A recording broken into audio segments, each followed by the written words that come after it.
Perkenalkan, nama lengkap saya Martina Ambukaka, NIM 2020-410031. Di sini saya akan menjelaskan kajian sosial masyarakat pedesaan dan perkotaan.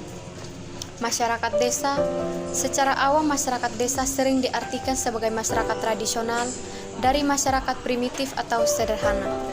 Namun, pandangan tersebut sebetulnya kurang tepat karena masyarakat desa adalah masyarakat yang tinggal di suatu kawasan, wilayah, teritorial tertentu yang disebut desa. Sedangkan masyarakat tradisional adalah masyarakat yang penguasaan ipteknya rendah sehingga hidupnya masih sederhana dan belum kompleks. Memang tidak dapat dipungkiri masyarakat desa di negara sedangkan berkembang seperti Indonesia, ukurannya terdapat pada masyarakat desa, yaitu bersifat tradisional dan hidupnya masih sederhana. Karena desa-desa di Indonesia pada umumnya jauh dari pengaruh budaya asing atau luar yang dapat berpengaruh perubahan-perubahan pola hidupnya. Masyarakat kota. Warga belajar sekalian membahas masyarakat perkotaan sebetulnya tidak dapat dipisahkan dengan masyarakat desa karena antara desa dengan kota adalah hubungan konsentrasi penduduk dengan gejala-gejala sosial yang dinamakan urbanisasi, yaitu perpindahan penduduk dari desa ke kota. Masyarakat perkotaan merupakan masyarakat urban dari berbagai asal atau desa yang bersifat heterogen dan majemuk karena terdiri dari berbagai jenis pekerjaan atau keahlian dan datang dari berbagai ras, etnis, dan agama. Mereka datang ke kota dengan berbagai kepentingan dan melihat kota sebagai tempat yang memiliki stimulus atau rangsangan untuk mewujudkan keinginan. Maka tidaklah aneh apabila kehidupan di kota diwarnai oleh sikap yang individualistis karena mereka memiliki kepentingan yang beragam. Lahan pemukiman di kota relatif sempit dibandingkan di desa karena jumlah penduduknya yang relatif besar. Maka mata pencaharian yang cocok adalah di sektor formal seperti pegawai negeri, pegawai swasta, dan di sektor non-formal seperti pedagang, bidang jasa, dan sebagainya. Sektor pertanian kurang tepat dikerjakan di kota karena luas dan lahan menjadi masalah. Apabila ada petani, maka dilakukan secara hidroponik. Di sini saya akan menjelaskan karakteristik masyarakat desa dan masyarakat kota. Karakteristik masyarakat desa yaitu masyarakat desa pada dasarnya memiliki hubungan yang erat dengan alam, di mana pada umumnya masih memanfaatkan hasil alam untuk mencukupi kebutuhan, menjalin hubungan yang erat dengan masyarakat lainnya atau tetangga. Masyarakat saling menolong satu sama lain seperti ketika ada acara pernikahan maupun acara lainnya, seperti memiliki empati yang tinggi. Tinggal di daerah pedesaan kita dapat melihat bahwa masyarakatnya masih kental dalam beragama, budaya, serta adat dan istiadatnya. Karakteristik masyarakat kota. Kehidupan masyarakat kota dan desa pada dasarnya memiliki perbedaan. Hal ini dikarenakan kota merupakan pusat di mana masyarakatnya dituntut untuk lebih cepat dan tangkap dalam menghadapi globalisasi.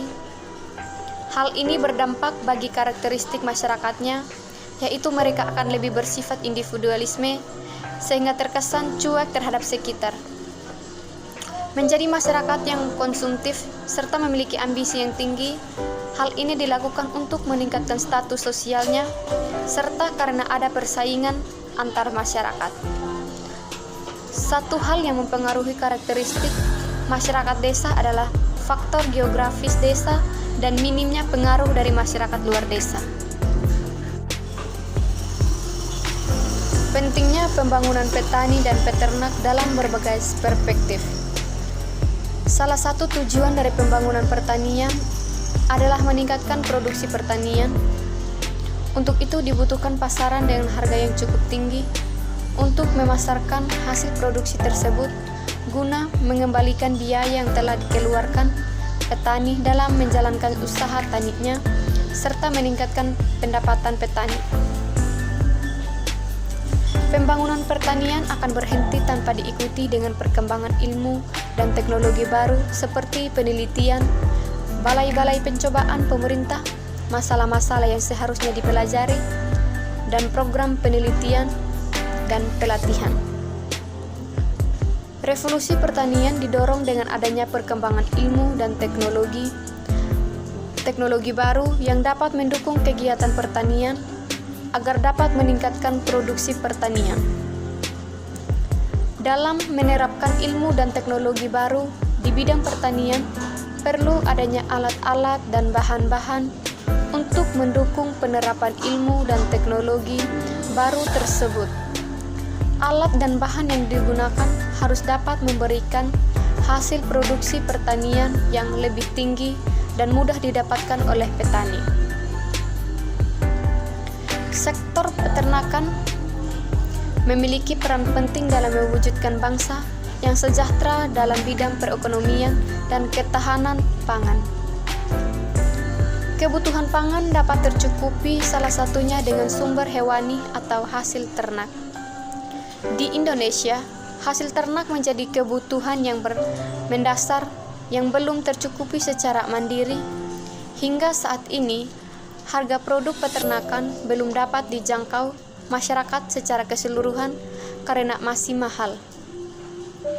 Masyarakat kelas menengah ke bawah kerap kali kesulitan untuk membeli dan menikmati karena harga produk yang tinggi. Pembangunan peternakan merupakan bagian pembangunan nasional yang sangat penting karena salah satu tujuan pembangunan peternakan adalah meningkatkan kualitas sumber daya manusia yang unggul. Selain itu, tujuan pembangunan peternakan adalah meningkatkan pendapatan dan kesejahteraan peternak dalam menjalankan dan mengoptimalkan peran strategis peternakan, yaitu mencapai perekonomian yang maju serta memiliki ketahanan pangan nasional. Moda produksi kapitalistik dan problem-problem sosial.